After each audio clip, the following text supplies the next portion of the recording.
Hi guys, welcome to the Movie Reviewers 100, and this week is non-nominations week, and there's been some really good picks so far this week. I suggest you check them out if you haven't seen them. But my whole issue with the Oscars has been the reason I really couldn't find a film to talk about. I did think of either Close Encounters or maybe The Empire Strikes Back, but then just came to mind that, this is the problem with the Oscars. It's a movie snob.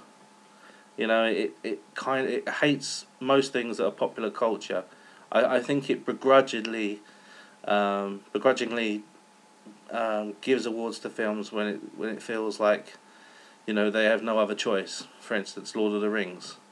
They try to pass it by. For me, The Fellowship of the Ring is my favourite film out of Lord of the Rings, and that didn't get anything, didn't win anything, but. Return of the King kind of felt like, oh, okay, we can't. You've obviously made three great films. I suppose in the end we'll just have to give awards to the third one, whether it's the best one or not.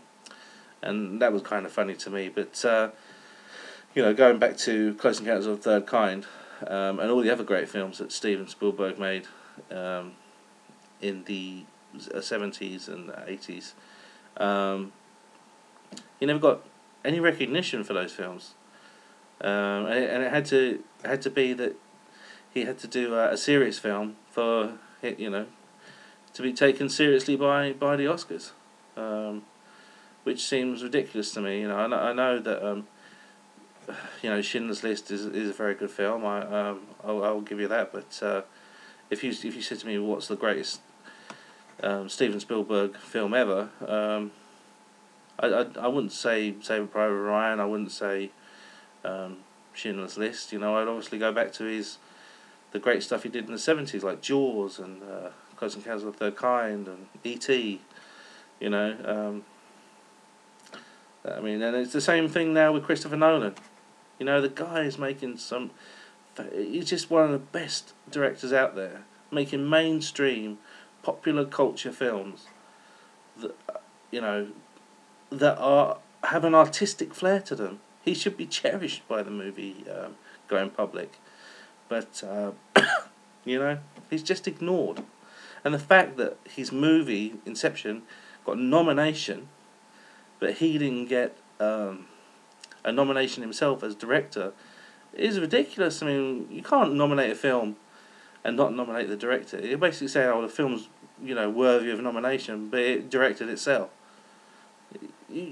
This is the problem with Best Director, Best Film. If the film is the best film, it's quite clearly been directed by the best director of that year. That's the way I see it. I've always had a problem with those two awards. But I suppose it makes sense in a way. Even if you've got two films that are very close to each other, you can reward one film and then reward the other film through the Best Director award. But to not even get a nomination in both, to get a nomination in the Best Film Award and not even get a nomination in Best Director, just feels bizarre to me. And I just feel that Christopher Nolan is going through the same thing as Steven Spielberg went through, and I don't think he'll ever get a look in. Hopefully, if Dark Knight Rises turns out to be a great film, he will get a look in next year. But if that turns out to be a good film and he gets ignored, he might have to go serious. So that's a shame, because I like the stuff he's doing right now. So that's my beef with the Oscars. I just wanted to have a rant about the Oscars themselves and just not go on about a particular film. But I'll catch you later, guys.